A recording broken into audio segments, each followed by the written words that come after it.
Le sentiment amoureux n'a de sens que s'il est accompagné d'une décision.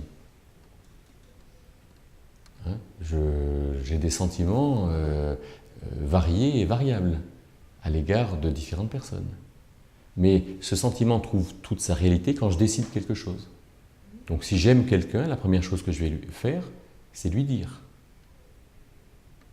Et donc cette décision de lui dire, qui n'est pas encore accompagnée d'un retour, est une décision qui m'engage et qui est très importante.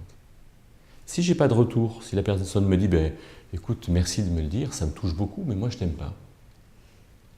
Voilà. Donc là, il y a une décision dans laquelle je me mets en route avec Dieu et dans laquelle je lui donne l'opportunité de permettre quelque chose. Et je crois que c'est là où j'honore mon sentiment. Si j'ai un sentiment mais que je ne fais rien, ben presque j'ai quelque chose dans la main mais je ne l'utilise pas. Et dans le cas où il y a des sentiments partagés?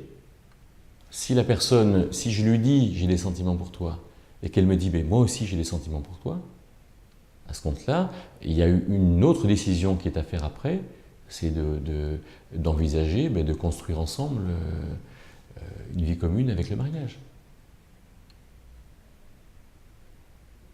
Et là, la difficulté étant de prendre une décision sur une base de sentiments, des sentiments, est-ce qu'on peut dire qu'à travers les sentiments, on connaît déjà la personne pour aller jusqu'à la décision de s'engager avec? Ou est-ce qu'il y a une autre étape qui vont valider la véracité de ces sentiments? Si tu attends de connaître la personne pour te marier, alors tu as mal fait avec Christina, parce que tu ne la connaissais pas quand tu t'es marié. Et à mon sens, les fiançailles, c'est la période, c'est non pas la période dans laquelle on apprend à se connaître, mais c'est la période de préparation au mariage. Et c'est quand on se marie qu'on va vraiment poser les choses pour se connaître. On se donne l'occasion de se connaître quand on se marie. Pendant les fiançailles, non. Pendant les fiançailles, pratiquement, on n'a que le bon. Hein.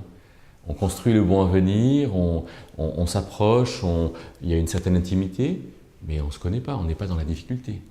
On n'est pas dans un achat commun d'une maison, dans une décision de relation avec telle ou telle personne, dans le fait d'avoir un enfant ou pas.